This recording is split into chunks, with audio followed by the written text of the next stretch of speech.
तो कायनात लेके चलो, चलो तो सारे जमाने को साथ लेके चलो। इस खूबसूरत पंक्तियों के साथ मैं प्रिया करती हूँ सुबह की राम राम। सबका साथ सबका विकास, यही विचार होना चाहिए हमेशा आपके साथ।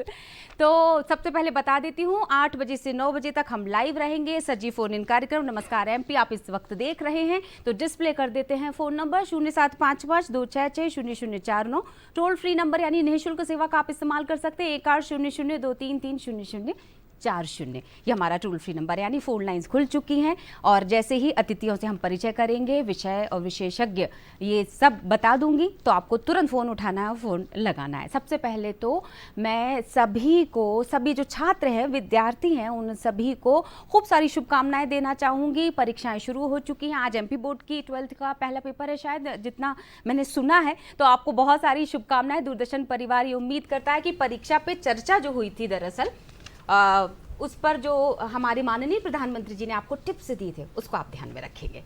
चलिए अब आगे बढ़ते हैं और बात करते हैं बजट पर। अभी अंतरिम बजट आया 2024 और हमारे केंद्रीय वित्त मंत्री जो सीतारमण मैम है, उन्होंने केंद्रीय बजट पेश किया था। तो लोकसभा में देश का जो अंतरिम बजट है उसे पेश किया गया, जिसे पेश किया केंद्रीय वित्त मंत्री ने। तो उनके कार्यकाल का ये बताना बहुत ज़रूरी है कि छठा बजट था। सरकार ने नागरिक प्रथम और न्यूनतम सरकार, अधिकतम शासन दृष्टिकोण के साथ जवाबदेह, जन केंद्रित और विश्वास आधारित प्रशासन प्रदान किया। महिलाओं के लिए सर्वाइकल कैंसर की वैक्सीन फ्री देने के साथ गरीब महिला, युवा और अन्नदाता के सशक्तिकरण को प्राथमिकता दी गई। उनकी ज़रूरतें और आकांक्षाओं को सर्वोच्च माना। आपको बता दें कि 1 करोड़ घर को 300 यूनिट फ्री बिजली, दुग्ध उत्पादकता बढ़ेगी, नैनो डीएपी आएगी, आशा वर्कर को आयुष्मान का लाभ मिलेगा, नए मेडिकल कॉलेज के साथ ही पीएम आवास में 7% आवास महिलाओं को ही साथ में 30 करोड़ मुद्रा लोन भी दिए जाएंगे। 78 लाख स्ट्रीट वेंडर्स को कर्ज मिलेगा। मोदी सरकार ने 25 करोड़ को गरीबी रेखा से बाहर की अगर निकालने की बात करें, लखपति दीदी एक महत्वपूर्ण योजना की मैं बात जरूर करना चाहूँगी। और लखपति दीदी योजना के तहत महिलाओं को सशक्त किया जा रहा है। अब तक 1 करोड़ महिलाएं लखपति दीदी बन चुकी हैं। फिलहाल 9 करोड़ महिलाएं लखपति दीदी योजना का लाभ उठाती चली जा रही। वित्त मंत्री ने बताया है ये भी कि 3 करोड़ लखपति दीदी बनाने का लक्ष्य रखा गया है और इस योजना को बढ़ावा दिया जाएगा। और इस योजना से जिस तरह से महिलाओं के जीवन में बदलाव आएगा, और बदलाव आ चुका है, महिलाएं आत्मनिर्भर बन चुकी हैं और उनके व्यक्तित्व में किस तरह से निखार किया जा सकता है, उनके जीवन में किस तरह से बदलाव लाया जा सकता है, इसकी और अग्रसर है केंद्र सरकार, साथ में हमारी मध्य प्रदेश सरकार। तो बजट के साथ ही आज का दिन जो है वो किस तरह से ख़ास है वो आपको ज़रूर बताना चाहेंगे। महिलाओं के स्वास्थ्य से जुड़ी हुई ये समस्या, दरअसल महिला जननांग विकृति के प्रति शून्य सहनशीलता का अंतर्राष्ट्रीय दिवस मनाया जा रहा है। इसके प्रति जागरूकता फैलाने और लोगों को जननांग विकृति के कारण होने वाले परिणामों और समस्याओं के बारे में शिक्षित करने के लिए इस दिवस को हर साल मनाया जाता है। और अब बात कर लेते हैं जो आधुनिक दौर में जिस सप्ताह को हर साल मनाया जाने लगा है, लेकिन उसके अलग आयामों पर हम चर्चा करेंगे, क्योंकि विषय हमने यही चूज़ किया है। जी हाँ, कल से 7 तारीख से वैलेंटाइन सप्ताह शुरू हो रहा है। 14th को ये दिवस मनाया जाता है, लेकिन पूरे सप्ताह अलग अलग तरह से इस सप्ताह को मनाया जाता है। और हर साल फरवरी के महीने में आने वाले इस प्यार भरे त्यौहार का इंतज़ार बिल्कुल युवाओं को खास तौर से होता है। 7 से 14 फरवरी तक एक वीक मनाया जाएगा। कई तरह के खास दिन होते हैं और 7 से 14 तारीख के बीच ये जो वैलेंटाइन डे है, ये भले ही हमारी पुरानी पीढ़ी अनभिज्ञ हो, लेकिन युवा पीढ़ी से अगर चर्चा की जाए तो वो अपने अलग अंदाज को बयां करते नजर आ जाते हैं। सवाल ये उठता है कि कितना ज़रूरी है इस प्रेम दिवस को मनाना, या किस तरह से अगर हम अमृतकाल की बात करें तो आधुनिक युवा की विचारधारा क्या होनी चाहिए, क्योंकि खूबसूरत सप्ताह तो है, लेकिन तरीके अगर थोड़े से बदल दिए जाएं तो शायद एक अच्छा परिणाम भी आ सकता है। हम इसी पर चर्चा करेंगे, लेकिन उसके पहले तिथि, विचार और बात करेंगे इतिहास पर। तो सबसे पहले तिथि, तो आज की तिथि ये कह रही है विक्रम संवत 2080, माघ माह, कृष्ण पक्ष, एकादशी 6 फरवरी 2024, दिन है मंगलवार। और आप सभी का दिन मंगलमय हो, यही दूरदर्शन परिवार कामना करता है। क्योंकि मौसम एकदम से फिर बदल गया। ग्वालियर की तरफ तो बारिश हो रही थी, कल सुना था, तो मतलब भोपाल में भी कोहरा छाया हुआ था। जब मैं आ रही थी तो देखा कि कोई दिखाई नहीं दे रहा था। तो आप ध्यान रखें अपनी सेहत का, अपने स्वास्थ्य का। और सेहत से याद आया कि एक महत्वपूर्ण हम सेगमेंट लेकर आए हैं, जरूर जुड़े रहिएगा। 8 बजे से 9 बजे तक सिलसिला शुरू हो चुका है। 0755266009 और इसी के साथ 1800233040। अब एक विचार जो हमारे पूरे दिन को बना देगा और दिमाग में कौंधता रह जाएगा, वो सुविचार। तो आज का विचार क्या कहता है, देखते हैं। विचार कुछ इस तरह है कि जाने देना भी प्रेम है और लौटे हुए को शामिल करना भी प्रेम है।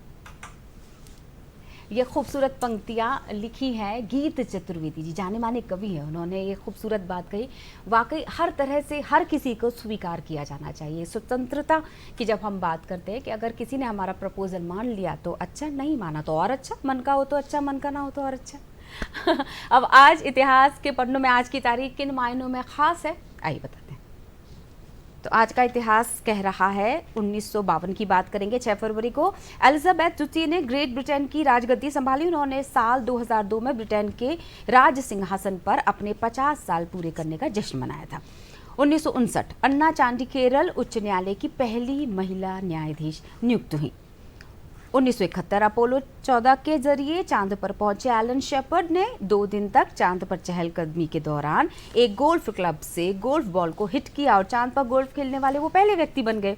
2008 भारत सरकार ने असम के माजुली द्वीप को साल 2008 की विश्व विरासत सूची में शामिल करने के लिए सांस्कृतिक भूस्थल के वर्ग में मनोनीत किया। और जन्म दिवस की अब बात कर लेते, तो आज जिनका जन्म दिवस है, सबसे पहले स्वतंत्रता सेनानी खान साहब का जिक्र जरूर करना चाहूँगी। तो 1890 को ये जन्मे थे। आज ही के दिन महान स्वतंत्रता सेनानी भारत रत्न खान अब्दुल गफ्फार साहब का आज ही के दिन जन्म हुआ था। और अब 1911 की भी बात कर लेते हैं। अमेरिका के पूर्व राष्ट्रपति रोनाल्ड रीगन का भी आज ही के दिन जन्म हुआ। वे अपने शानदार व्यक्तित्व और अंदाज के कारण दुनिया भर में खासे लोकप्रिय रहे।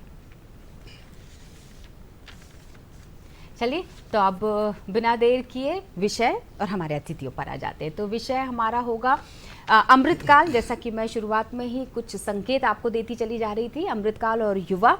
संदर्भ हमारा प्रेम दिवस रहेगा और इसी के साथ हम बात करेंगे आम बजट 2024 और आम जन पर इसका क्या प्रभाव है, क्या छूट है, किस तरह की नई चीज़ें। जैसा कि कुछ मैंने बातें कर ही ली हैं, लेकिन बहुत सारी बातें विशेषज्ञ के द्वारा जाननी बेहद ज़रूरी हो जाएंगी। तो स्वागत करते हैं सबसे पहले विषय पर चर्चा करने के लिए अमृतकाल और युवा। हमारे साथ मौजूद है माखनलाल चतुर्वेदी यूनिवर्सिटी से इलेक्ट्रॉनिक मीडिया के HOD Shri Sanjeev Gupta sir. Sir बहुत बहुत स्वागत है आपका। नमस्कार। नमस्कार दूरदर्शन मध्य प्रदेश के सभी दर्शकों को नमस्कार। नमस्ते सर। और इसी के साथ हम स्वागत कर लेते हैं बिना देर किए CA प्रवीण साहू साहब, जो कि आपको बताएंगे कि किस तरह रहा ये अंतरिम बजट और क्या हमारे लिए फ़ायदेमंद रहेगा। किस तरह के स्लैब, अगर मैंने सुना है कि कोई छूट नहीं है, लेकिन फिर भी सर से ये जानना बेहद ज़रूरी हो जाएगा। लेकिन सबसे पहले मैं आ जाती हूँ संजीव सर के पास। संजीव जी, जिस तरह से हम अमृतकाल और युवा, ये विषय बहुत, और आपने ही मुझे बताया कि हमें इस पर चर्चा की जानी बेहद ज़रूरी है। संदर्भ हमारा यही प्रेम दिवस रहेगा। क्या कहेंगे? सबसे पहले तो मैं चाहूँगी कि इस विषय को ही हम थोड़ा सा विस्तृत मोड में आप उसकी रूपरेखा भी बताते चले। देखिए, आपने जैसे हमारे दूरदर्शन मध्य प्रदेश के दर्शकों को पहले से ही मानसिक तौर पे तैयार कर दिया कि कल से हमारा वैलेंटाइन सप्ताह शुरू हो रहा है। वैलेंटाइन सप्ताह जो आज का नव युवा है वो अलग तरीके से देखता और मनाता आ रहा है, लेकिन जो मेरी अपनी समझ है और जो मैं दर्शकों को और ख़ास तौर से जो हमारे युवा दर्शक हैं उनको बताना चाहता हूं कि वैलेंटाइन सप्ताह की जो शुरुआत 7 फरवरी से प्रतिवर्ष होती है और 14 फरवरी तक होती रही है, लेकिन आजकल जो ट्रेंड चल रहा है कि अब एक हफ्ते में मन नहीं भरता है, मन भरने के लिए 2 हफ्ते चाहिए। तो अब वैलेंटाइन वीक ना हो के वैलेंटाइन जो है 2 वीक का हो गया। अब 7 फरवरी से 21 फरवरी तक का होता है। और जैसा आपने बताया कि प्रेम दिवस, मैं प्रेम दिवस के तौर पे नहीं, हम यूँ कहें कि हम अपने प्रेम का जो एक भाव होना चाहिए जीवन में, हमारे जो प्रेम का महत्व है उसको समझने के लिए 1 हफ्ता 2 हफ्ता क्या, मैं तो कहता हूँ कि पूरा जीवन आपका प्रेममय होना चाहिए आपके मन में। और प्रेम हम उसको नहीं कहते हैं जिस तरीके से कुछ युवा समझ समझते हैं। प्रेम का अर्थ है हमारा सेवा का, प्रेम का अर्थ है हमारा समर्पण का, प्रेम का अर्थ है कि हम किस तरीके से लोगों से अपने संबंध बनाते हैं। सकारात्मक संबंधों की हम बात कर रहे हैं, रिलेशंस की बात की, हम लाइफ में कैसे पॉजिटिव स्किल्स के साथ, कौशल के साथ अपना सामाजिक हस्तक्षेप करते हैं, हम राष्ट्र को क्या और किस तरीके से समर्पित कर सकते हैं, समाज को क्या दे सकते हैं, व्यक्ति को क्या दे सकते हैं। प्रेम का आशय शायद ये हो सकता है कि हम किसी व्यक्ति से कैसे प्रेम कर सकते हैं। व्यक्ति मतलब उसके व्यक्तित्व से, हम किसी विचार से, किसी संस्थान से, हम किसी समाज से, हम राष्ट्र से कैसे प्रेम कर सकते हैं, और हम अपनी मातृभूमि के प्रति प्रेम कर सकते हैं। एक माँ बेटी का प्रेम हो सकता है, पिता और पुत्र का प्रेम हो सकता है, पिता पुत्री का प्रेम हो सकता है, गुरु शिष्य का प्रेम हो सकता है, ईश्वर और भक्त का प्रेम हो सकता है। जिस तरीके से शबरी और राम का प्रेम हुआ था, जिस तरीके से हनुमान ने अपने प्रभु राम से प्रेम किया था, सेवा और समर्पण वहाँ पर दिखता था। प्रेम उसी का नाम है। बिल्कुल सही बात है सर। ये प्रेम की शक्ति ही तो है कि अनेकताओं में एकता वाले इस देश में हम सब मिलकर रहते हैं। प्रवीण सर क्या कहना चाहेंगे? सबसे पहले सभी को राम राम। मध्य प्रदेश में हैं हम, और चूंकि हमारी तहजीब और तरबियत भोपाल की है, तो हम सबको सलाम भी बोलना चाहेंगे। दूरदर्शन वालों को, हमारे ऑनरेबल गेस्ट को, सबको जय जवान, जय किसान, जय विज्ञान और जय मेजबान। ये हमारा अभी जो है आज की तारीख में जो है प्रारूप है वो ये चल रहा है जी। और मेरा ये कहना है कि चूंकि उत्सव का महीना है, उत्सव देखिए आप कि कलयुग में त्रेता युग राम जी की स्थापना हुई है, मंदिर की स्थापना हुई है, तो एक फेस्टिवल ये चल रहा है। दूसरा हमारा अमृत महोत्सव था जो हमने 26 जनवरी को मनाया। अमृत काल में बहुत सारी घोषणाएं हुई, और अब जैसा कि आपने बताया कि अभी वैलेंटाइन वीक या वैलेंटाइन मंथ चल रहा है, मैं कह रहा हूँ वसंत महोत्सव भी बहुत अच्छा है। इत्तेफाकन देखिए इस बार कि 14 फरवरी को जो ही है वैलेंटाइन डे भी पड़ रहा है और बसंत पंचमी भी पड़ रहा है। और हमारे यहाँ उत्सव महोत्सव का तो ये हमारा देश प्रदेश और हिंदुस्तान रहा है जहाँ हम हमेशा ही उत्सवों को, हर पल को, हर संबंध को उत्सवों के हिसाब से मनाया गया है। अब चूंकि आज बजट पे हम लोग चर्चा करने आए हैं यहाँ पे, तो हम कोशिश करेंगे कि अपने विषय पे कैसा आप आदेश। बिल्कुल सर, तो बताइए कुछ हाइलाइट्स। सबसे पहले हम दर्शकों को बता हाइलाइट्स ये देते हैं कि सबसे अच्छी बात इस बार बजट में ये रही कि कहीं पे फैंसी प्रोडक्ट्स नहीं दिए गए हैं कि लुभावनी फ्रीबीज या सब्सिडीज या कि मुझे आप वोट दीजिए मैं आपको सब बांट दूंगा, ऐसी कोई घोषणाएं नहीं हुई है। इससे ये हुआ है कि पूरी दुनिया की जो दृष्टि है हमारे हिंदुस्तान के प्रति कहीं ना कहीं बहुत सजग और बहुत अच्छी हुई है कि गवर्नमेंट अपने मेरिटेरियस वर्क पे जो हमने अच्छे कार्य किए हैं, जो आपको कार्य दिख रहे हैं, और जो आने वाली पीढ़ी में हमें जो कार्य चाहिए, जैसे साहब ने बताया कि डिजिटलाइजेशन है, आर्टिफिशियल इंटेलिजेंस पे है, कंप्यूटर साइंस पे है, स्पेस पे है, सैटेलाइट पे है। तो मैंने पहले ही बोला कि ये सब जो टेक्निकल डेवलपमेंट हो रहे हैं, इंफ्रा डेवलपमेंट हो रहे हैं, बैंकिंग और इंफ्रा के जो डेवलपमेंट हो रहे हैं, एजुकेशन सिस्टम के डेवलपमेंट हो रहे हैं, इन पे हमारी गवर्नमेंट का आपने बहुत सारी स्कीम्स ली। हमारी लखपति दीदी पे आपने बोला वुमेंस, आपका वुमेंस के सेटलमेंट पे, तो ये सब जो योजनाएं हैं बच्चों के एजुकेशन पे, ये आने वाले समय में मतलब 2047 बोल रहे हैं या 5 ट्रिलियन इकोनॉमी बोल रहे हैं या टॉप थर्ड, हम तीसरी विश्व की सबसे बड़ी अर्थव्यवस्था बनने आ रहे हैं। तो ये मुझे उसके पूरे जो स्ट्रक्चर है पूरा दिखने लगा है, और संभवतः अगले 2-5 साल में वो सब चीज़ें हमें दिखने लगेंगी। जी। अब थोड़ा सा ऐसे वर्ग पर आ जाते हैं जिस पर इस बार ज़्यादा ध्यान दिया गया। आंगनवाड़ी कार्यकर्ता की बात करूं, आशा कार्यकर्ता की बात करूं, सेहत को तो हमेशा ही सर्वोपरि रखा जाता है। तो मैं चाहूँगी कि थोड़ा सा इस पर भी हम कुछ बता दें दर्शकों को। देखिए एजुकेशनल तो हमारे यहाँ पहले से ही बोलता है विद्या ददाति विनयम विनयाति पात्रम पात्रनाति धनापरतो धनात् धर्म तद सुगम करके, है ना। तो कहीं ना कहीं ये कोरिलेटेड चीज़ है कि आप सबसे पहले एजुकेशन और हेल्थ पे फोकस कीजिए। भगवान परशुराम ने भी बोला कि शस्त्र और शास्त्र की, आप आर्म्स डिफेंस पे और एजुकेशन पे अगर साइमल्टेनियसली फोकस करते हैं दोनों चीज़ों पे, तो आपके जो आने वाले रिजल्ट्स हैं, परिणाम हैं, वो आपको बहुत अच्छे देखेंगे। अब चूंकि इस बार मेन फोकस एग्रीकल्चर पे रहा है, क्योंकि हमारे यहाँ पॉपुलेशन 70% जो 70% है वो फार्मिंग पे डिपेंड करता है। लेकिन एक बहुत अच्छी चीज़ ये हुई है कि एडवांसमेंट इन फार्मिंग हुई है कि आप जो पहले किसान बनाता था तो वो बेचारे को बेचना पड़ता। अब एमएसपी पे हम आए हैं, तो मंडी बोर्ड में क्या हो रहा है, पूरा आप जो जाओ अंदर तो मंडी प्रांगण में उसको एमएसपी मिनिमम प्राइस पे आप उस पे अच्छे प्राइसेस पे उसको आप उसकी फसल को प्रोडक्शन को ले रहे हैं। दूसरा हमारे वेयरिंग और वेयर हाउसिंग कॉर्पोरेशन जो स्टोरेज की फैसिलिटी थी वो गवर्नमेंट ने बहुत अच्छी की है। तीसरा हमारे यहाँ एक सिविल सप्लाई जो पीडीसी जहाँ पे डिस्ट्रीब्यूशन होना है वो अच्छा कर रहे हैं। एक हमारे एसीरेट बनाया है, ईओयू बनाया है, एक्सपोर्ट जोन्स में आप किसान जो है स्टार हाउस को अगर बेच रहा है वो सिर्फ वहां पे अपना माल बता दे, बात पर्ची कटेगी किसान आपकी। के फायदे की हो रही है और सर इतना धारा प्रवाह बोल रही है कि उनको रोकना मुश्किल हो रहा था, लेकिन कॉलर हमारे साथ जुड़ चुके हैं सर, तो उनका सवाल भी हम लेते चले जाएंगे। अशोक जी हैं भोपाल से हमारे साथ और उनका सवाल हम सुन लेते हैं। बहुत बहुत स्वागत है अशोक जी। जी धन्यवाद आपको। जी और आपने ये बहुत अच्छा ऑर्गेनाइज किया हुआ है। मैं ये कहना चाहता हूँ कि बजट कोई सा भी हो देश का, और जो कैप्टन हो या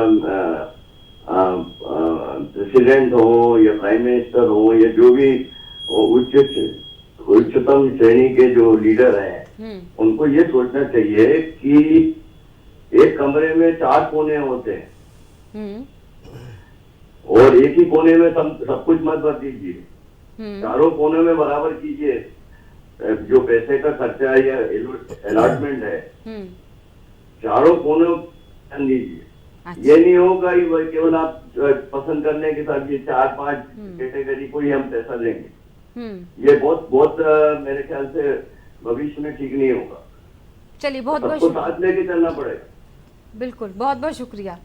4 कोने, सबको साथ लेने वाली बात और थोड़ी सी नाराजगी, क्या देखिए, कहना चाहेंगे मिली जुली 4 प्रतिक्रिया कोने 4 दिशाएं अपनी जगह साहब ने ठीक बोला। और हम तो कह रहे हैं कि विकास का बजट रखा गया है वो 10 दिशाओं में दिया गया है।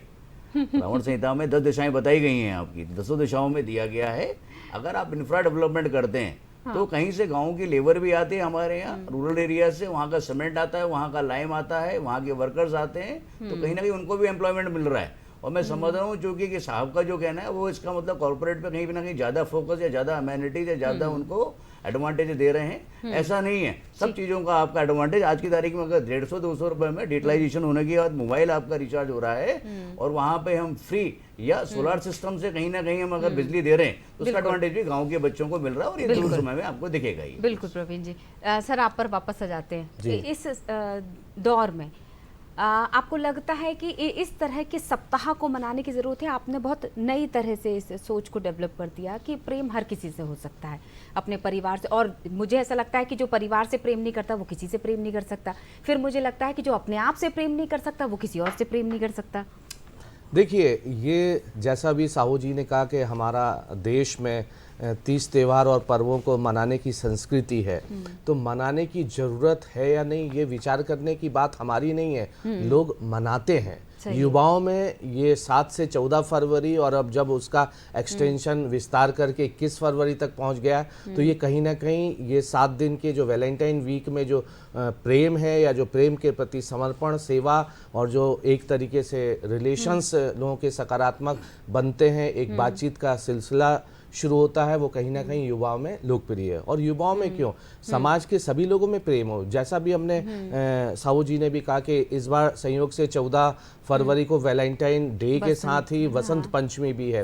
वसंत पंचमी में हम भारतीय संस्कृति में हम शुरू से पढ़ते और समझते और देखते आए हैं कि हमारी जो प्रकृति है वो सौंदर्य के बिल्कुल टॉप पर होती है, उच्च पर होती है। सरसों के पीले पीले फूल खेतों में होते हैं, हरियाली चारों ओर होती है, फलों से हमारे बाग लद जाते हैं, फूल बहुत सुंदर सुंदर आते हैं, रोज़ की जो हमारी एग्जीबिशन होती है, गुलाब प्रदर्शनियाँ बहुत होती हैं, गुलाब के फूल बहुत सारे खिल जाते हैं। तो ऐसे में हम लोग कहते हैं, आयुर्वेद में भी कहा गया है कि जो ये हेमंत जो सीजन है हमारा, शीत ऋतु के बाद जो आने वाला है, इस समय फल फूल और प्रकृति में इतना कुछ है कि हम अपनी सेहत के लिए बहुत कुछ उपाय कर सकते हैं। हमारे शरीर में रक्त जो है नया बनना शुरू हो जाता है और नए तरीके से हम सपने, ऊर्जाएं और अपने जीवन के जो हमारे उद्देश्य हैं उनको नए तरीके से हम संजोना शुरू कर देते हैं। तो युवा भी आप देखेंगे, ये परीक्षाओं का सीज़न होता है। कल से हाई स्कूल की परीक्षाएं शुरू हो गई हैं, आज से 12वीं की परीक्षाएं हो गई हैं। तो हमारे जो युवा हैं वो स्कूल से अपने कॉलेज के लिए, कॉलेज से और उच्च अध्ययन के लिए अपने एम्स को, ऑब्जेक्टिव्स को तय करके अपने जीवन के जो उनके ऑब्जेक्टिव्स हैं उनके प्रति एकाग्र होते हैं। यही उनका अपने कैरियर के प्रति प्रेम, अपने माता पिता के सपनों के प्रति प्रेम, अपने राष्ट्र के प्रति जो उनको सेवा भविष्य में देनी है उसके प्रति प्रेम, अपने गुरुओं के द्वारा दिए हुए ज्ञान के प्रति प्रेम, ताकि कौशल के रूप में व्यवहारिक जीवन में इन 2 हफ्ते में या 1 हफ्ते में साधना पे एकाग्र होके अपने जो बहुत ही आत्मीय मित्र होते हैं उनसे विचार करके, उनसे चर्चा करके, उनके साथ संगत करके अपने जीवन के लक्ष्यों को तय करें और अपने जो एम्स हैं उनके प्रति एकाग्र होकर जीवन में आगे बढ़ पाएं। शायद मैं समझता हूं कि आज के युवाओं को इन वैलेंटाइन वीक का इस तरीके से सदुपयोग करना चाहिए, और जो समझदार युवा हैं, जो सही मायनों में वैलेंटाइन वीक को समझते हैं, वो अपने आत्मीय मित्रों के साथ, अपने क्लोज फ्रेंड्स के साथ ज़्यादा से ज़्यादा वक्त बिता के अपने जीवन के सपने, अपने जो उनके लक्ष्य हैं, टारगेट्स हैं, उनको पूरा करने के प्रति एकाग्र होते हैं, और दोनों मिलकर या मित्र लोग अपना मिलकर अपने भविष्य को संवारने में, गढ़ने में अपनी सारी ऊर्जा जो है केंद्रित कर पाते हैं। बिल्कुल से सर, हमारे साथ एक कॉलर नहीं कहूँगी मैं, उनको मेहमान कहेंगे हमारे फ़ोन लाइन पर जो जुड़ते हैं, और हम उनसे किसी विषय पर चर्चा करते हैं। तो आज हम बजट पर जिनसे चर्चा करने वाले हैं वो आंगनबाड़ी कार्यकर्ता हैं, रीना उनका नाम है। बहुत बहुत स्वागत है रीना जी।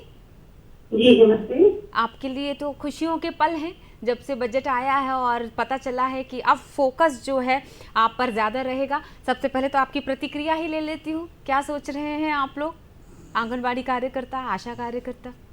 जी, सब लोग फिर अपने काम के प्रति तो पहले ही जागरूक हैं, लेकिन जो बजट आया हुआ है वो हम तक पहुंच जाए, और वो सुनिश्चित हुआ है सिर्फ, लेकिन अभी पूरा कार्य हो तब तो अपन समझेंगे।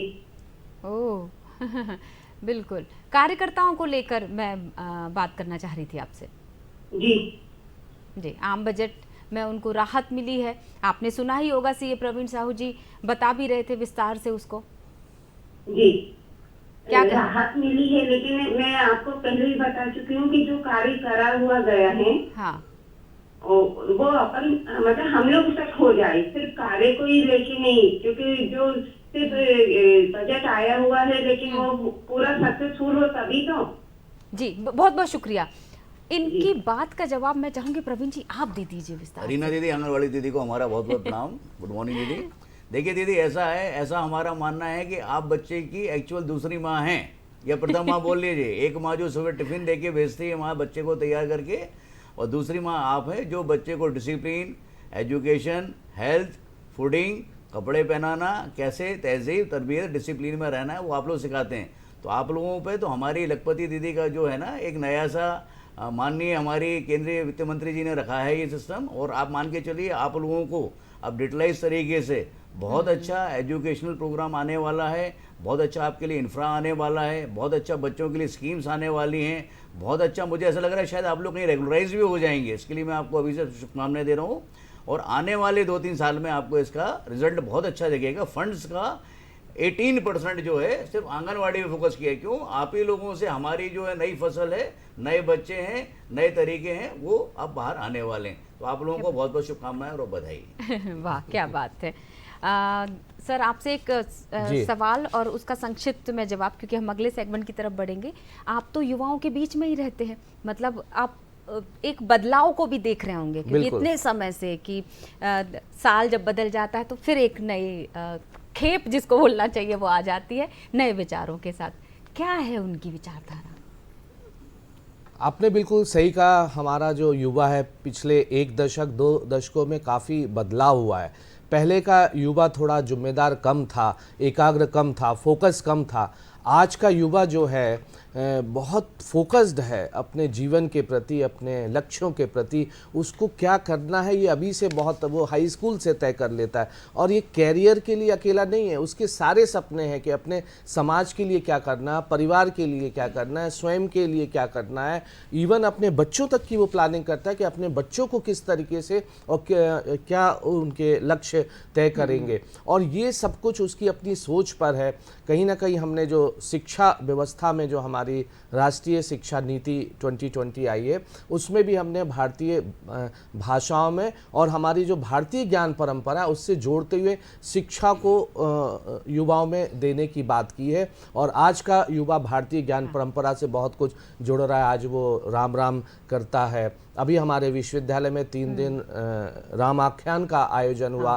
तो कहीं ना कहीं आप देखेंगे कि उनमें टेक्नोलॉजिकल चीज़ें तो ठीक है, टेक्नोलॉजी के साथ है, आर्टिफिशियल इंटेलिजेंस है, जीआई, ये सारी चीज़ें उसमें वो चल रहा है, लेकिन उनके साथ जीवन मूल्यों के प्रति, नैतिक मूल्यों के प्रति, सामाजिक मूल्यों के प्रति और अपने व्यवहार में जो कौशल है उसके प्रति भी वो गंभीर हुआ है और उसको इम्प्रूव करना चाहता है। कुल मिला के हम ये कह सकते हैं कि आज का युवा जो है चहुमुखी व्यक्तित्व विकास की और 360 डिग्री पर्सनालिटी डेवलपमेंट की ओर फोकस है। वो अपनी भाषा भी ठीक करना चाहता है और सिर्फ हिंदी नहीं, अन्य भारतीय भाषाएं भी वो सीखना चाहता है, अपने देश को भी घूमना चाहता है, पर्यटन को भी प्रोत्साहित हो रहा है, अपनी ज्ञान परंपरा को भी समझना चाहता है, अपने पुराने आदर्श मूल्यों को भी समझना चाहता है। नैतिकता की बात है और वो सिर्फ अधिकारों की बात नहीं करता है। आज हमारी शिक्षा व्यवस्था ने उसको कर्तव्यों के प्रति भी जागरूक किया है कि हमको समाज में हमारे कर्तव्य क्या है, राष्ट्र के प्रति हमारे कर्तव्य क्या है। सैनिक जब दुर्गम स्थानों पे, दुर्गम परिस्थितियों में देश की हमारी वो करता है, डिफेंस करता है, तो हमारा उनके प्रति सम्मान का भाव क्या होना चाहिए, एक आम नागरिक की उनके प्रति क्या भाव होनी चाहिए। हमको अब देश प्रेम के साथ साथ जो देश के प्रहरी हैं उनके प्रति भी प्रेम होना चाहिए। उनके 30 त्योहार, उनका भी वैलेंटाइन वीक जो होता है तो अपनी सीमाओं से वो प्रेम करते हैं और सीमाओं पे चौकस होते हुए भी वो अपने देश के प्रति प्रेम करते हुए बिल्कुल कहीं ना कहीं 7 से 14 फरवरी में भी वो घर नहीं आ जाते हैं। उनका वैलेंटाइन वीक अपने देश से, अपने देश की सीमाओं से प्रेम करते हुए ही बीतता है। इन्हीं भाव के साथ आज का युवा देश प्रेम, राष्ट्र प्रेम, अपनी मातृभाषा के प्रति प्रेम, अपने मूल्यों, अपने संस्कारों, अपनी भारतीय ज्ञान परंपरा में अटूट विश्वास के साथ बदल रहा है। सही बात है, नए भारत का नया युवा। बिल्कुल, अमृत काल का युवा शायद यही है जो हमने 2047 का लक्ष्य तय किया हुआ है। अभी साहू जी ने बजट पे बहुत बात की। मोटे तौर पे मैं समझ पाया हूँ कि हमने सपनों की बात की कि हमने 2047 में जो भविष्य देखा है, लेकिन ये सपने कोरे सपने नहीं है। इसके लिए रणनीति बना के, स्ट्रेटेजिक डिजाइन करके उन सपनों को, और इसलिए जो हमारी अभी आंगनबाड़ी दीदी की जो चिंता थी कि हम तक पहुंच जाए, तो अभी तक ऐसा नहीं हुआ था। लेकिन ये डाउट था और उसी डाउट को सरकार ने जानते हुए, समझते हुए उनकी विशेष चिंता की महिला सशक्तिकरण की। तो भविष्य में रणनीति के तहत जैसा उनके लिए सोचा गया वैसे सपने पूरे होंगे। हमारे राम आ गए हैं, हमने 500 साल से सोचा था राम आएंगे, तो सपने साकार होंगे। इन्हीं सकारात्मक मन के साथ जो है बिल्कुल। लेकिन सर, मैं ये जरूर बताना चाहूंगी कि सपने तभी साकार होंगे जब आप सेहतमंद रहेंगे। आपको रहना होगा, तब तो आप उन सपनों को सच होता हुआ देखेंगे। मैं हमेशा कहती हूँ कि स्वस्थ दंत तो सेहतमंद। आज हम बात करने वाले हैं अगले सेगमेंट में दांतों पर। जो मेरी साथी हैं डॉक्टर कृतिका चौबे, उन्होंने विशेष रूप से आपके लिए दांतों के स्वास्थ्य पर चर्चा की डॉक्टर पूजा से। तो आइए देखते हैं उन चर्चाओं का क्या सार निकलता है, हमारे लिए क्या खास है। सीधे आपको लिए चलते हैं। नमस्कार दर्शकों, कार्यक्रम हमारे मेहमान में मैं डॉक्टर कृतिका चौबे आप सभी का स्वागत करती हूँ। चेहरे पर मुस्कुराहट, हम दिल में खुशी रखते हैं, हम जिंदगी को बेफिक्री से जीने का हुनर रखते हैं। दर्शकों, जीवन में चाहे कितनी ही परेशानियां क्यों ना हो, हमारी एक बस छोटी सी मुस्कुराहट ही उन सारी परेशानियों का एहसास कम कर देती है। लेकिन फिर भी कई सारे लोग हैं जो आज भी मुस्कुराने से झिझकिचाते हैं और कारण है उनकी डेंटल प्रॉब्लम्स। दर्शकों, डेंटल प्रॉब्लम्स आज के समय में बहुत आम हो चुकी हैं। आंकड़े तो ये भी बताते हैं कि अलग अलग आयु वर्ग में अलग अलग डेंटल प्रॉब्लम्स देखी जाती हैं। दर्शकों, हम इसी विषय पर आज विस्तार से चर्चा करेंगे, पर उससे पहले मैं आपकी भेंट कराना चाहूँगी हमारी आज की मेहमान से। हमारी आज की मेहमान हैं डॉक्टर पूजा खरे, जो कि एक सीनियर डेंटल प्रैक्टिशनर हैं और भोपाल के डेंटोरल डेंटल हॉस्पिटल में अपनी सेवाएं दे रही हैं। मैम, आपका बहुत बहुत स्वागत है हमारे कार्यक्रम में। नमस्कार कृतिका। नमस्कार मैम। जैसे कि मैंने अपनी ब्रीफिंग स्टार्ट की कि हमारे जीवन में मुस्कुराहट कितनी ज़रूरी है और उसको बरकरार रखने के लिए दांतों की देखभाल करना कितना ज़रूरी है, मगर अब हम आपसे जानना चाहेंगे कि दांतों की देखभाल करना क्यों ज़रूरी है। बिल्कुल सही कहा कृतिका आपने। दांतों खुल के मुस्कुराने के लिए दांत बेहद ज़रूरी है, इसलिए दांतों की देखभाल करना ज़रूरी है। खाना खाना एक नैसर्गिक क्रिया है, जिस तरह से हम सांस लेते हैं बिल्कुल वैसे ही खाना खाना भी ज़रूरी है। खाना जब हम खाते हैं तो वो पचता है। पाचन क्रिया एक लंबा प्रोसेस होता है पाचन क्रिया का। इसमें सबसे पहला पड़ाव है दांतों से खाना चबाना। बिल्कुल हर जगह आप पढ़ेंगे, किसी भी एक्सपर्ट से आप जानेंगे कि खाना पचाने के लिए उसे छोटे छोटे टुकड़ों में चबाना बेहद ज़रूरी होता है। जब ये नहीं होगा तो पाचन से संबंधित बीमारियां या अन्य समस्याएं आने लग जाएंगी। बिल्कुल इन सब को रोकने के लिए और खाने को अच्छे से चबा के आनंद से उसका स्वाद लेकर के खाने के लिए दांत बेहद ज़रूरी है। पहला तो कारण ये हो गया। दूसरा, दांत जो होते हैं वो हमारे चेहरे की बनावट के लिए एक सपोर्ट सिस्टम का काम करते हैं। बिल्कुल। तो हम अच्छा दिखना, हमारा अच्छा दिखना दांतों की बनावट और दांतों के होने या ना होने पे निर्भर करता है। अगर दांत नहीं होंगे तो हमारी उम्र या किसी भी व्यक्ति की उम्र 20 से 30 वर्ष आगे बढ़ जाती है, उसका आत्मविश्वास कम हो जाता है।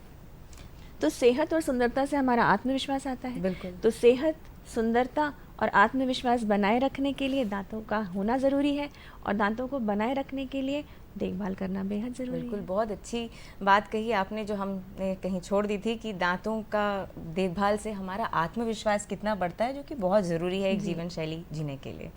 मैम, क्या एक भ्रांति है कि दांतों की सड़न है तो हम आपस में ही लोग बात करते हैं, जबकि हमें किसी को तकलीफ़ है तो लोग कहते हैं कि अरे यार ये घरेलू उपचार कर लो, डॉक्टर के पास जाने की क्या ज़रूरत है। तो क्या ऐसी कोई दांतों की सड़न से बचने के लिए कोई घरेलू उपचार होते हैं, और अगर होते हैं तो क्या ये कारगर हैं? हाँ कृतिका, ये आम तौर पे जब मरीज हमारे पास आता है तो ये बहुत मैंने देखा है कि लोग कहते हैं कि हमने घरेलू उपचार से सड़न ठीक कर ली। बिल्कुल। उसमें आप सुनेंगे कि उनने वहाँ लौंग का तेल रख लिया या लहसुन रख लिया, हींग रख लिया। कई लोग तो तंबाकू और जर्दा भी रख देते हैं। अच्छा। लेकिन इससे दांतों की सड़न ठीक नहीं हो सकती है। दांतों की सड़न अगर लग जाए तो ये एक इरिवर्सिबल प्रोसेस है। अच्छा। इसे हम घर में ठीक नहीं कर सकते। दांतों की सड़न से अगर हम ये सब चीज़ें रखने लग जाएंगे तो हाँ, क्षणिक भर के लिए आपको वहाँ सड़न के कारण उत्पन्न होने वाला दर्द नहीं होगा, लेकिन सड़न ठीक नहीं होगी। अच्छा। बल्कि इसके विपरीत दांतों के आसपास जो मसूड़े होते हैं तो वो इफ़ेक्ट हो जाएंगे। ये सब रखने के कारण मसूड़ों से संबंधित समस्याएं शुरू हो जाएंगी। इसीलिए जब सड़न हो तब घर में उसका कोई उपाय ना करें, अपने दंत चिकित्सक के पास जाएं और वहाँ इलाज कराएं। मैं दर्शकों से उम्मीद करती हूँ कि वो हमारा ये मैसेज बहुत अच्छे से उन तक पहुँच गया होगा।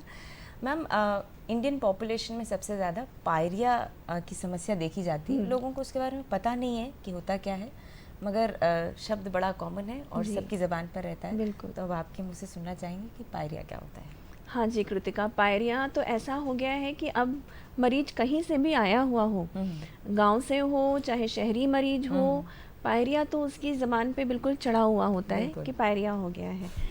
पायरिया है भी आम समस्या, तो इसके बारे में जानना ज़रूरी है कि पायरिया होता क्या है। दांतों के आसपास होते हैं मसूड़े। मसूड़े दांतों को पकड़ करके रखते हैं, दांतों की जड़ों को पकड़ करके रखते हैं। अगर हम खाना खाते हैं और उसे फंसा रहने दें, दांतों और मसूड़ों के बीच में अगर खाना फंस के रह जाए तो मसूड़े धीरे धीरे अपनी पकड़ को छोड़ देते हैं। बिल्कुल। अब क्या होगा, मसूड़े पकड़ छोड़ेंगे, वहाँ पे इन्फेक्शन होगा, कीटाणु आ जाएंगे और मसूड़ों में धीरे धीरे ललामी आ जाएगी, उसमें से खून निकलना शुरू होगा। इन सबसे पहले होगा बदबू आना, क्योंकि कीटाणु फंसेंगे, उनका अपना कार्यक्रम शुरू हो जाएगा आपके मुंह के अंदर और बदबू आनी शुरू हो जाएगी। इसके बाद में होगा सूजन आना, सूजन के बाद में ललामी हो जाना मसूड़ों में और खून आना।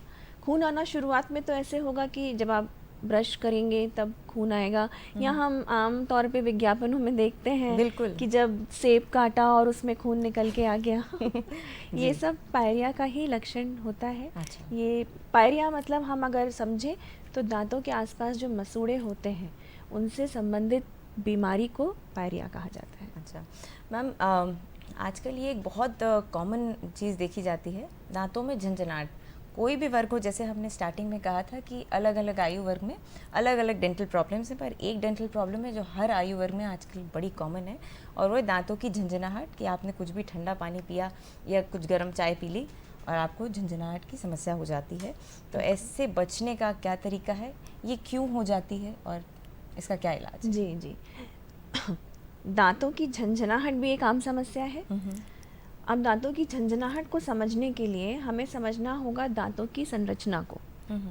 तो दांतों की जो सबसे ऊपरी परत होती है, इसको हम एनामल कहते हैं। अच्छा। ये धरती पे पाया जाने वाला सबसे ठोस पदार्थ है, हड्डी जो जैसा। भगवान ने हमारे दांतों के ऊपर चढ़ाया हुआ है। आप समझिए, दांतों को भगवान ने कितने संभाल करके और कितनी बिल्कुल। फुर्सत में रचा होगा कि सबसे ठोस पदार्थ को हमारे दांतों के ऊपर चढ़ा दिया है। ये आम ऐसे ही नहीं टूट सकता या गल सकता। जी। अब जब क्या होता है, जब खाना फंस के रह जाए, कोई भी दांतों की समस्या की जड़ जो होती है वो यहीं से शुरू होती है कि अगर हम खाना फंस के रहने दें।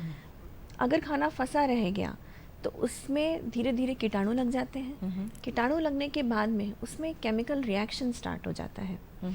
अब ये केमिकल रिएक्शन जब स्टार्ट होगा, कहीं पर भी होता है जब, तो एसिड रिलीज होता है। अब ये एसिड धीरे धीरे हमारी इनेमल की परत को गलाने लग जाता है। मतलब आप समझिए कि जो सबसे ठोस पदार्थ है उसे कोई तोड़ नहीं पाया, पर एक जो जी हाँ बिल्कुल जो दिख नहीं रहा है आंखों से, जो जीव, उसने अब उसको गलाना शुरू कर दिया, जर्म्स ने, कीटाणु ने। अब यहाँ से इनेमल गलना शुरू होगा और जो इन्फेक्शन हुआ है वो अंदर की परत पे जाएगा, जिसे हम डेंटिन कहते हैं। डेंटिन के भी अंदर होती है एक परत जिसे हम पल्प कहते हैं, और ये सॉफ्ट टिश्यू होता है। इसी के अंदर दांतों की नसें होती हैं। अच्छा। तो जब इन्फेक्शन इनेमल को क्रॉस करके डेंटिन से होता हुआ पल्प की नसों तक पहुंच जाता है, तब झंझनाहट महसूस होती है। फिर आप कुछ भी ठंडा खाएं या पिए, आइसक्रीम खा लें, ठंडा पानी पी लें, या कुछ गर्म खा लें, या मीठा भी खा लग लें, जाती है तो। बिल्कुल आप देखेंगे कि समस्या ये भी है कि हवा लगने लग गई तो झंझनाहट हो गई। में कई सारे लोग एक दूसरे से इस बात पे चर्चा करते हुए दिख जाते हैं कि अगर ठंडा खा लिया है या पी लिया है तो झंझनाहट हो गई। तो झंझनाहट का यही पूरा सिलसिला है, ये एक डिटेल प्रोसेस है झंझनाहट की। ये एक दिन में नहीं होती। अच्छा। अगर हम इस चीज़ को नेग्लेक्ट करते रहेंगे तो ये धीरे धीरे धीरे जब नस तक पहुंच जाएगी तब झंझनाहट होगा। तो मुझे उम्मीद है कि दर्शकों के मन में जो भी एक भ्रांति थी कि झंझनाहट क्यों हो जाती है हमें, या हमें ठंडा गर्म क्यों लगता है, तो वो आपके जवाब से उनको ये बात पता चल गई होगी। दांतों की इलाज से संबंधित कई सारे मिथक हैं मैम, जैसे कि हम ऐसा कुछ करवा लेंगे तो ऐसा हो जाएगा। हालांकि दांतों का, जैसे आपने कहा कि इलाज कराना बहुत ज़रूरी है, कोई भी प्रॉब्लम आए वो घरेलू उपचारों से ठीक नहीं होंगी, पर फिर भी कई सारे मिथक हैं जो चलते आ रहे हैं सदियों से, तो उसके बारे में आप क्या कहना चाहेंगे? हाँ कृतिका, ये तो है कि जो मिथक हर जगह हैं, डेंटिस्ट्री में भी हैं। जब मरीज हमारे पास आते हैं, चाहे वो फिर से वही कहूँगी शहरी प्रवेश से आए या ग्रामीण परिवेश से आए, उनके में बहुत सारे मिथक लेकर के आते हैं वो, जिसमें से सबसे कॉमन आम जो मिथक है वो है कि अगर हम दांतों की सफाई करवा लेंगे तो दांत कमज़ोर हो जाएंगे या ढीले हो जाएंगे। ऐसा नहीं होता है दर्शकों, ऐसा बिल्कुल भी नहीं है। सफाई कराने से दांत मजबूत होते हैं। क्यों सफाई हम क्यों कराने के लिए कहते हैं? दांतों और मसूड़ों के बीच में खाना फंस के रह जाता है जो भी। मैम बहुत से लोगों की एक ये भ्रांति भी है कि हमने सफाई करवाई और उसमें पानी लगने लगा, बिल्कुल ठंडा गर्म हाँ, लगा। तो क्या ये सच है? ये होता है, ये हो सकता है कुछ समय के लिए, 5 से 6 दिन के लिए, परमानेंट नहीं है। नहीं, क्योंकि जब कचरा फंस के रह जाएगा, जो भी हमने खाना खाया है उसके बाद में उस पर एक ठोस परत, वो परत खाने की ठोस होती चली जाती है ना। तो फिर इसमें जब ये परत हम सफाई के दौरान निकालते हैं तब वहाँ पे थोड़े समय के लिए झंझनाहट होती है, फिर वो अपने आप ही ठीक हो जाती है। अच्छा। उसको करने की कुछ भी ज़रूरत नहीं है, लेकिन सफाई कराना बेहद ज़रूरी है। सफाई कराइए, बल्कि आजकल तो डॉक्टर्स कहते हैं कि हर 6 से 8 महीने में दंत चिकित्सक के पास जाएं, चेकअप कराएं और सफाई ज़रूर कराएं अपनी। तो ये भ्रांति है पहली। दूसरी जो आम मिथक है जिसे हम सुनते हैं वो ये है कि अगर हम दांत निकलवाते हैं, अकल की दाढ़ से रिलेटेड ये बहुत आम है, ये निकलवाने से आंखों की रोशनी हमारी चली जाती है या कमज़ोर हो जाती है।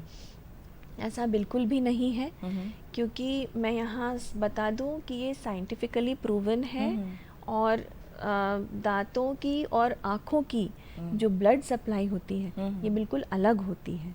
इसलिए हम दांतों पे कराएं कोई भी इलाज, चाहे वो दांत निकलवाना हो या और भी कुछ हो, उसका आँखों से कोई संबंध नहीं है। वो आपकी रोशनी को बिल्कुल भी कमज़ोर नहीं करेगा। बिल्कुल, आपने बिल्कुल सही कहा।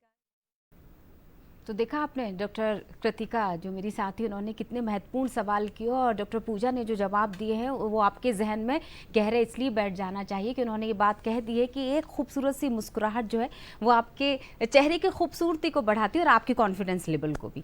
सर, कॉन्फिडेंस लेवल की खूबसूरती की बात आ रही है, मैं आलोचक और समीक्षक के तौर पर ये बात आपसे पूछ लेती हूँ। लोग बोलते हैं कि क्यों पाश्चात्य संस्कृति के पीछे भागना, और युवा हर तरह की संस्कृति को अपनाने के लिए आतुर रहता है।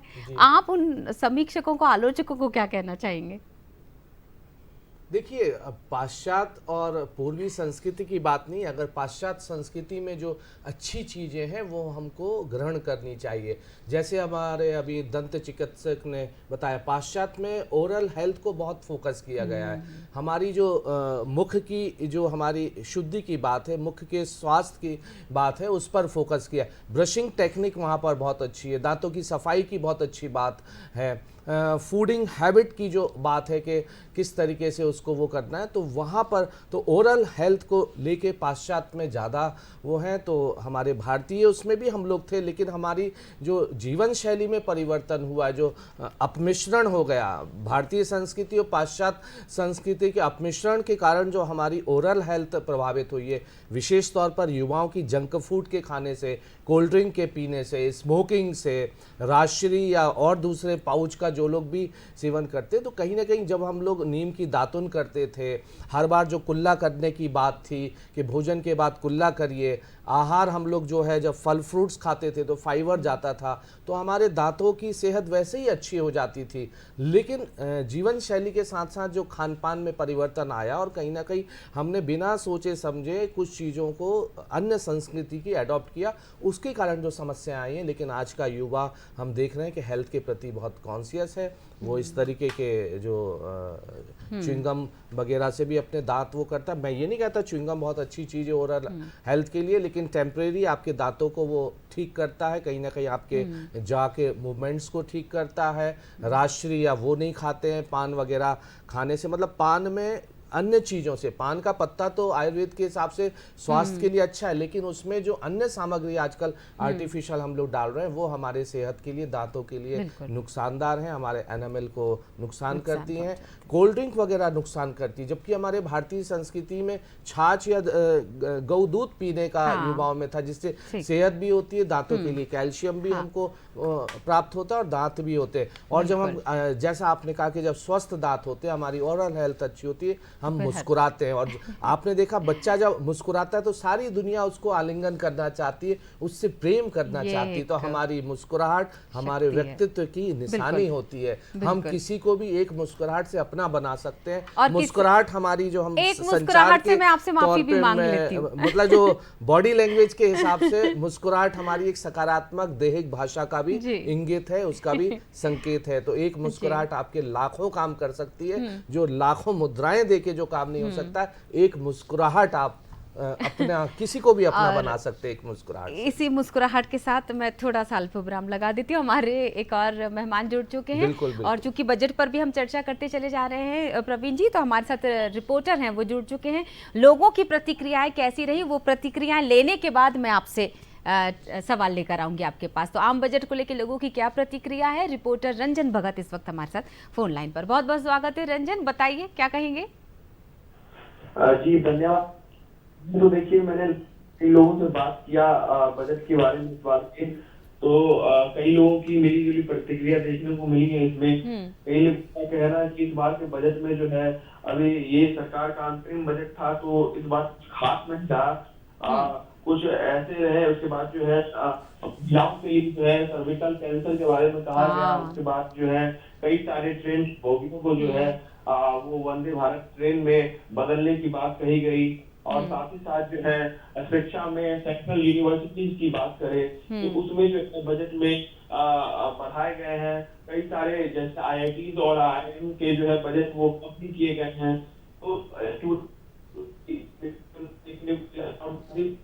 हाँ, लोगों का बिल्कुल कुछ सही। खास रिश्ता नहीं देखने को मिला। सभी को कल का वादा किया गया था कि जब हमारी सरकार आएगी तो हम पूर्ण बजट पेश करेंगे, तो लोगों का जो है कुछ खास देखने को नहीं मिला इस पर। बिल्कुल, आम बजट में स्वास्थ्य को भी पूरी तरह से ध्यान रखा गया, तो इसको लेकर लोगों ने क्या कहा? जी, स्वास्थ्य को लेकर भी इस बार काफी ज्यादा महिलाओं के, अगर हम सर्विकल कैंसर की बात करें तो हमारी जो केंद्रीय मंत्री निर्मला सीतारमण है उसने भी इस बार बताया कि सर्विकल कैंसर को लेकर के हेल्थ में बहुत ज्यादा काम किया जाएगा इस बार। और जितनी भी है, क्योंकि पिछले साल हमने देखा था, पिछले 2-3 वर्षों में तरीके से ये केस बढ़ता जा रहा था, उसको लेकर के इस बार जो है पूर्ण प्रयास किया जा रहा है कि स्वास्थ्य के क्षेत्र में भी अच्छा कार्य किया गया, नए नए हॉस्पिटल बनवाए गए। तो इस बजट में स्वास्थ्य को भी काफी प्रमुखता से लिया गया। बिल्कुल, बहुत बहुत शुक्रिया रंजन हमारे साथ जुड़ने के लिए। प्रवीण सर, आप पर आ जाती हूँ मैं सवाल के साथ। नमस्कार, मैं सभी को प्रणाम करता हूँ। देखिए, ऐसा है, हमारी एक लॉन्ग लीगेसी रही है 1000 साल की। पहले हमारे हिंदुस्तान को, इंडिया को आर्यव्रत बोला जाता था, उसके फिर भारत नाम आया, फिर मुगल एम्पायर आया तो हमने फिर उसको अल हिंद बोलना शुरू किया। फिर अंग्रेज आए तो उन्होंने 2 हिस्सा किया, तो एक उन्होंने हिंदुस्तान बनाया और एक पाकिस्तान बनाया, और फिर वो जाते जाते एक नाम दे गए इंडिया। तो आप समझिए, लॉन्ग लीगेसी में हम यहाँ तक जो आए हैं आज, 3rd world biggest economy of the world, universe जो हम बोलें। और इसके अलावा क्या हुआ है कि जो हम अमृत काल बना रहे हैं, इसमें आप देखिए हमारे पास पंचवर्षीय जो योजनाएं हुआ करती थी, तो पंचवर्षीय योजनाएं जो हैं आज की तारीख में मान के चलिए 13 या 14 हुई हैं। और पंचवर्षीय योजना होती है, ऐसी नहीं होती थी कि हमने कोई योजना बनाई, उसको इमीडिएटली एग्जीक्यूट किया, कार्य कर लिया और उसका तुरंत रिजल्ट आ गया। तो मेरा ये मानना है कि 15-15 साल के 5 अगर आप ले लें तो 75 साल जो हमारा अमृत महोत्सव मनाया गया है, अमृत काल मनाया गया है, पहला 15 जो हमें ये समझने में लगे कि हमारा स्टेट क्या होगा, यूनियन टेरिटरी क्या होगी, वहाँ के लीडर्स क्या होंगे, CM क्या होगा, फाइनेंस मिनिस्टर क्या होगा, फंड्स कैसे आएंगे। अगला 15 जो आया वो आया, फिर हमने अपनी फूडिंग पे अपना फोकस किया, जिसमें हमने ग्रीन रेवोल्यूशन लाए, जिसमें हमने क्या अनाज करेंगे, क्या उत्पादन करेंगे, कहाँ रखेंगे, कैसे रहेंगे। तो जो तीसरा आया, तीसरा मतलब 30 साल के बाद 45 बाद, उसमें हमने ये ऑब्जर्व किया, इंदिरा गांधी जब प्राइम मिनिस्टर हुआ करती थी, जो हमने किताबों में पढ़ा है, स्टारवेशन, भुखमरी एक समस्या हुई थी और पॉपुलेशन बहुत ज़्यादा बन गई थी। तो पॉपुलेशन पे कंट्रोल पे क्या हमने करना, वो आया। फिर उसके बाद अगला 15 जो आया, मतलब जो हमारा 45 से 60 वाला जो आया, उसमें हमने क्या किया, बैंकिंग पे डिसेंट्रलाइजेशन ऑफ बैंक की ब्रांचेस डाली हैं हमने। अपार्ट फ्रॉम दैट, इसके अलावा हमने बिजनेस पे फोकस किया, स्वरोजगार पे हमने किया। और आज की तारीख में जैसे माननीय हमारे ऑनरेबल गुप्ता जी आए हुए हैं, तो इन्होंने बताया computer science, artificial intelligence, space, और हम इस पर रिसर्च काफ़ी सारे कर रहे हैं। अब वो समय हमने सबको साथ लेके, तो 1000 साल की जो लीगेसी हमारी चली आ रही है, हम सोचेंगे पूरे 150 या 250 करोड़ को हर तरीके से हम ध्यान दें, ऐसा नहीं होता। मोटा मोटा पूरा गवर्नमेंट ने हर सेक्टर को, हर प्रांत को, हर रीजन को, हर आदमी को सुना है, समझा है, और बहुत आगे हम ऐसा समझ रहे हैं कि आगे। हाँ, 2-4 लोग इत्तेफाकन ऐसा हुआ हो कि संतुष्ट ना हुए हों, सर्टिफाई नहीं हुए, क्योंकि हमारी जो कंट्री है ये हमारे ब्लड में है। मनी मैनेजमेंट, ये जो IIM आपने बोला, IIT वाले खुले हैं, IIT, IIM, एम्स, ये खुलने बहुत जरूरी, अनिवार्य है। लेकिन जो 5 मैनेजमेंट IIM में सिखाए गए हैं, मेटीरियल मैनेजमेंट, मनी मैनेजमेंट, मसन management, machine management and marketing, ये पुराने फंडे हमारे देश में, ब्लड में, हमारी संस्कृति में रहे हैं। तो इन्हीं सभी को हम पैरामीटर्स या कहीं पे हम इसी प्लेटफॉर्म पे काम करते हुए बहुत शुरू से काम कर रहे हैं। पिछले जो 75 साल का जो हमारा अमृत महोत्सव रहा है, इसमें भी हमने काम किया पंचवर्षीय योजनाओं में। और ये हमारे, अगर ये चलिए, देश तो हमारा इंडिपेंडेंट हुआ है 47 में, इसके पहले मैंने 1000 साल की आपको लीगेसी बताई। तो भंडारण पे, मटेरियल मैनेजमेंट पे, मशीनिंग पे, मनी मैनेजमेंट में देखिए, हमारे यहाँ वर्ल्ड की कई इकोनॉमीज हमारे यहाँ टर्मोइल हो गई, खत्म हो गई, लेकिन हमारे इंडिया में कभी बैंकरप्सी या इंसॉल्वेंसी बात नहीं। क्यों? माँ के पास सोना मिलेगा, माँ हमारे घर में अन्न या कहीं पे हमारे स्टोर में रखेगी, बड़े बुजुर्ग भी एक दूसरे को सपोर्ट करते हैं। बेहतरीन उदाहरण था। 2-4 चल रही, तो आप ये मान के चलिए बहुत अच्छी पोजीशन में वर्ल्ड में है। मेरा कल कोई फ्रेंड आया था लंदन से, अजीब मामरी, वो कह रहे मेरा 2 लाख का बिल आया है बिजली का, तुम लोग इंडियंस यहाँ पे बहुत खुश हो। तो आप इन्फ्लेशन का वेक्टर देखिए, हमारी कंट्री में इन्फ्लेशन, अनएम्प्लॉयमेंट नहीं आया, कुछ ना कुछ काम आज की तारीख में हर आदमी के लिए अवेलेबल है। आपकी इच्छा शक्ति है तो आप बहुत आराम से इंडिया इंडिया में सर्वाइव कर सकते हैं। वाकई में अमृत काल है और हम बहुत अच्छे स्वर्ग में आज की तारीख में जी रहे हैं। बिल्कुल, हमारे साथ एक और मेहमान इसी बीच जुड़ चुके हैं, दुर्गेश लोवंशी जी हमारे साथ हैं, जनप्रतिनिधि है मंडीदीप से, इस वक्त हमारे साथ फोन लाइन पर हैं। बहुत बहुत स्वागत है दुर्गेश मैम। जी नमस्ते, थैंक यू मैम। जनप्रतिनिधि जनता के बीच में रहता है, तो जो आम बजट आया है, अंतरिम बजट की हम बात कर रहे हैं, आंगनवाड़ी आशा कार्यकर्ता, क्योंकि आप बिल्कुल समस्याएं आप ही के पास आती हैं सारी, तो जब मैंने आंगनवाड़ी कार्यकर्ता से बात की तो थोड़ी सी शिकायत थी। अब अगर वो प्रतिक्रिया मैं आपसे ले लेती हूँ जनप्रतिनिधि से, तो आप क्या कहेंगे इस बजट को लेकर? जी हम अपनी तरफ से पूरा प्रयास करने की कोशिश करेंगे। क्या कहते हैं इस बजट पर? बहुत अच्छा होगा मैम। चलिए, मुझे लगता है कि बहुत बहुत शुक्रिया दुर्गेश जी। ये आवाज थोड़ा सा रुक रुक के आ रही थी। दुर्गेश मैं दीदी इधर पर नमस्ते, हम मंडीदीप को देख रहे हैं, बहुत अच्छा बढ़ रहा है आगे। आपके यहाँ फिक्की चैम्बर ऑफ कॉमर्स से अग्रवाल जी, रजनीश अग्रवाल जी वहाँ के चेयरमैन है, फ्लाईओवर हमने देखा, हमारे बद्री चौहान जी नगर पालिका के अध्यक्ष थे, दीदी पूनम जैन जो दीदी थी वहाँ पे। बहुत शुक्रिया इतना बढ़िया इंफ्रा डेवलपमेंट आपका हुआ है मंडीदीप का कि आप समझिए प्रॉपर्टी के रेट 3 गुने हो गए हैं, बैंकिंग आ गई है, होटल आ गई, बहुत शानदार आपके यहाँ दीदी वहाँ पे डेवलपमेंट हुआ। बहुत अच्छा, बधाई सर हो को आपको। रोकना एक कला है, मुझे ऐसा लगता है प्रवीण सर को और वो कला सिर्फ मेरे अंदर है। मैं आपको यही रोकती हूँ और धन्यवाद करती हूँ दुर्गेश लोवंशी मैम का। सर, मीडिया की भूमिका ना बहुत महत्वपूर्ण होती है किसी भी विषय को अच्छी तरह से समझाने के लिए, और आपका तो विभाग इलेक्ट्रॉनिक मीडिया से, अगर मैं जोड़कर इस सवाल को रख देती हूँ, क्या कहना चाहेंगे, मीडिया ने क्या बहुत सारा बदलाव लाए इस पाश्चात्य संस्कृति के इस पर्व को लेकर? अगर मैं बात करूँ तो देखिए, सोच बदल दी हो? सामाजिक परिवर्तन में मीडिया की भूमिका सदैव से रही है रहेगी। मीडिया कोई अलग से नहीं होता है, मीडिया समाज को देखता, सुनता है, पढ़ता है और फिर समाज के हितकारी सकारात्मक जो चीज़ें होती हैं उनको प्रस्तुत करता है। नकारात्मक भी आती हैं, लेकिन सचेत करने के लिए, लोगों को जागरूक और सबक सिखाने के लिए नेगेटिव खबरें भी, नेगेटिव कंटेंट भी दिखाना पड़ता है कि सबक के तौर पे, कि इससे आप सबक लीजिए और आपके साथ ऐसा ना हो। उसी संदर्भ में हम लोग नेगेटिव बात करते हैं, लेकिन हम लोग का उद्देश्य होता है मीडिया का कि समाज में सकारात्मकता है, जागरूकता है। रही बात जो आपने वैलेंटाइन या प्रेम की, तो कहीं ना कहीं मीडिया भी बाजार के दबाव में है, बाजार के फोर्सेस हैं। वैलेंटाइन वीक में एक अपना बाजार काम करता है, बहुत सारे प्रोडक्ट्स हैं, बहुत सारे मैसेज हैं, कंटेंट हैं, होटल्स हैं, रेस्टोरेंट्स हैं, प्रोडक्ट्स हैं, फूड हैं। आप देखेंगे 7 दिन के लिए, रोज डे से लेके टेडी बियर, चॉकलेट डे और सारे डेज, आपको शायद पता है कि 7 दिन इतनी सारी युवा चीजों को सेलिब्रेट फैलाने करते में हैं। सर, इन सब में मीडिया की एक अपनी भूमिका है, नियंत्रित करने में, बाजार को तैयार करने में, युवाओं की बात को लोगों तक पहुंचाने में, उनकी धड़कनों को लोगों तक समझाने में, उनकी धड़कनों को थामने में, उनकी धड़कनों एक और को मेहमान अगर बढ़ाने आप के लिए इजाजत दे तो और मैं उनकी धड़कनों को संयमित करने में मीडिया, चाहे वो print media, electronic media, radio, web media, सभी की बस मेरे दिमाग में एक बात आ रही कि हम नहीं खेल रहे। एक सामाजिक कार्यकर्ता है, उनसे एक छोटा सा सवाल रख लेती हूँ। स्पर्श द्विवेदी, आप जानते होंगे सर, जिन्होंने ये सिखा दिया कि अपने शहर से प्यार करो। बहुत बहुत स्वागत है स्पर्श जी। नमस्कार। अब मैं चाहूंगी कि सीधे आपसे ही जवाब ले लेती हूँ कि कैसे ये ब्रांडिंग हुई और अपने शहर से प्यार करना कैसे सिखाया?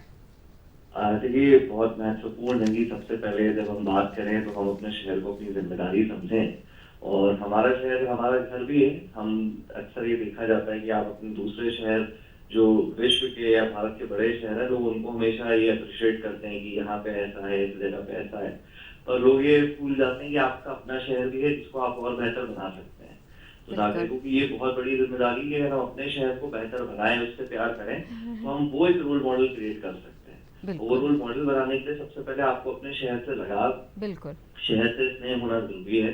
जिसकी शुरुआत आज आप अपने मोहल्ले, अपने घर से कर सकते हैं, स्वच्छता के साथ कर सकते हैं। बिल्कुल सही। हमें ये जानकर बहुत खुशी हुई कि भोपाल भी इस बार अगर हम देखते हैं तो अपनी रैंकिंग में स्वच्छता बिल्कुल स्पर्श जी 5वें नंबर पर आ गया, और हम स्वच्छता राजधानी में भी। बहुत समय कम था, लेकिन जरूरी थी आपसे चर्चा करनी। मैं यही धन्यवाद करना चाहूंगी, और किसी रोज हम बिल्कुल स्टूडियो में बैठकर इस बातचीत को यहीं से आगे बढ़ाएंगे। स्पर्श द्विवेदी सामाजिक कार्यकर्ता हमारे साथ जुड़े हुए थे। इसी के साथ समय इजाजत दे रहा है, तो बिना सवाल रखे मैं धन्यवाद कर लेती हूँ संजय गुप्ता सर का, प्रवीण साहू जी का, और बस यही कि खुश रहिए, मुस्कुराते रहिए, खुद से प्यार कीजिए।